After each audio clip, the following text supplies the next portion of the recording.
bulan Ramadan itu Al-Quran diturunkan. Nah, nuzulul Quran itu wahyu yang pertama diterima Rasulullah itu 17 Ramadan. Adapun nuzul dari Lauhil Mahfuz, dari Allah ke Lauhil Mahfuz itu Lailatul Qadar 27 Ramadan.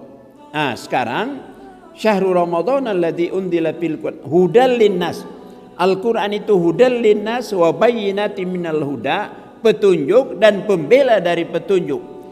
Inilah satu di antara 55 nama Al-Quran dalam Al-Quran, yaitu Wal Furqan, pemisah antara hak dan batil. Sehingga orang yang saum dan terus mempelajari Al-Quran pada bulan Ramadan ini dan memahami sedikit demi sedikit, satu ayat demi satu ayat, sehingga dia bisa membaca mana ayat-ayat hak dan mana ayat-ayat batil, mana ayat-ayat haram dan mana ayat-ayat yang dibolehkan halal, dibolehkan oleh Allah Subhanahu wa taala, halal dan haram, memisahkan antara hak dan batil. Kemudian ma'ruf dan yang mungkar, amar ma'ruf dan nahi mungkar, halal dan haram, hak dan batil, itu dinamakan Al-Furqan.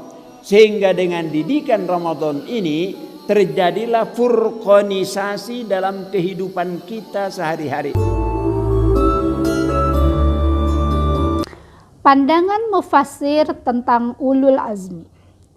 Para mufassir membagi ulul azmi disesuaikan dengan tingkat kesabaran menghadapi ujian dan cobaan di dalam melaksanakan tugas kerasulannya. Sebagaimana telah kita ketahui bahwa sabar adalah satu makom dari derajat keberagamaan seseorang seperti tobat, waro, juhud, fakir, rela, tawakal, dan lain-lain. Dan satu tingkatan dari tingkat-tingkat orang yang menempuh jalan menuju Allah yang sering penulis sebutkan sebagai safar, yaitu perjalanan menuju Allah Subhanahu wa taala. Para nabi, demikian juga wali-wali Allah, memiliki derajat dan tingkat sabar yang berbeda-beda. Di antara nabi yang terkenal sabar, baik melaksanakan perintah maupun menjauhi larangan dan menantang bala, bencana, dan cobaan serta musibah, ialah Nabiullah Ayyub alaihi salam. Beliaulah yang mendapat julukan derajat sabar pada surah As-Sad ayat 44 yang artinya, dan ambillah dengan tanganmu seikat rumput, maka pukullah dengan itu, dan janganlah kamu melanggar sumpah. Sesungguhnya kami dapati Ayub seorang yang sabar. Dialah sebaik-baik hamba. Sesungguhnya dia amat taat kepada Tuhannya. Di samping Nabiullah Ayub alaihissalam yang merupakan lambang kesabaran dan contoh dalam sabar pada seluruh situasi dan kondisi, maka Al-Quran mengungkap ulul azmi mir rusul sebagaimana tertera pada surat Al-Ahqaf ayat 35 yang artinya, maka bersabarlah kamu seperti orang-orang yang mempunyai keteguhan hati dari rasul-rasul yang telah bersabar. Dan janganlah kamu meminta azab bagi mereka. Pada hari mereka melihat azab yang diancamkan kepada mereka, mereka merasa seolah-olah tidak tinggal di dunia, melainkan sesaat pada siang hari. Inilah satu pelajaran yang cukup, maka tidak dibinasakan melainkan kaum fasik. Ulul azmi dalam Al-Quran hanya ditemukan satu kali pada ayat ini, yang dalam tafsir Ibnu Abbas disebutkan dua riwayat. Yang pertama, yang memiliki keyakinan dan keteguhan hati yang mantap, yaitu Nabi Nuh alaihi salam, Nabi Ibrahim alaihi salam, Nabi Musa alaihi salam, dan Nabi Isa alaihi salam.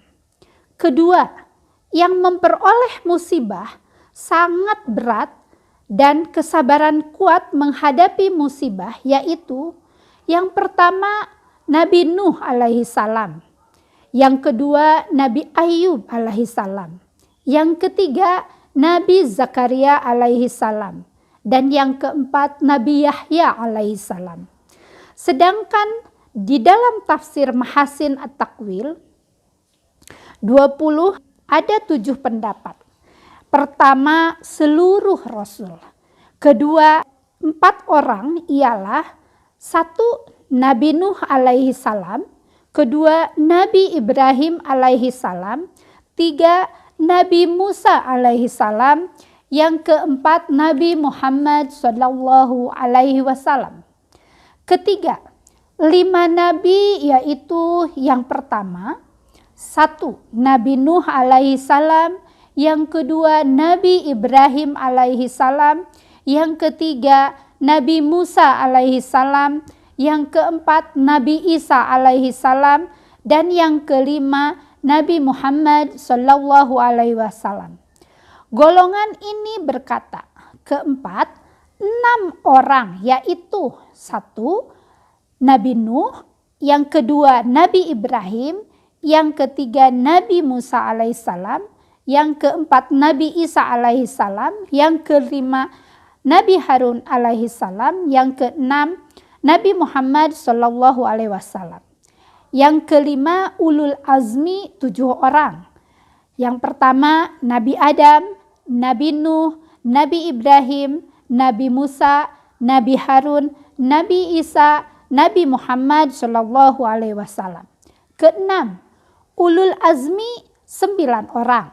Yang ke-1 Nabi Nuh, yang kedua Nabi Ibrahim, yang ketiga Nabi Yakub, yang keempat Nabi Yusuf, yang kelima Nabi Ishak alaihissalam, yang keenam Musa alaihissalam, ketujuh Harun alaihissalam, kedelapan Isa alaihissalam, dan yang kesembilan Nabi Muhammad sallallahu alaihi wasallam. Ketujuh, Imam Al-Qurtubi di dalam tafsir Al-Jami lil Ahkam Al-Quran 21, beliau membahas lebih terperinci berdasarkan pendapat para mufassir. Yang pertama, Abdullah bin Abbas berpendapat bahwa ulul azmi ialah yang memiliki keyakinan dan keteguhan hati yang mantap sebagaimana telah disebutkan di atas.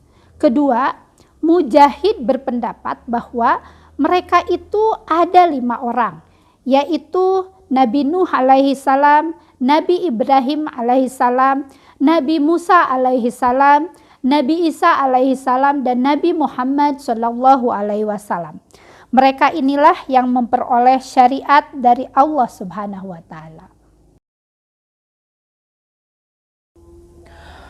Allahumma inni a'udzu bika minasyirki wal kufri wal fusuki wan nifaq.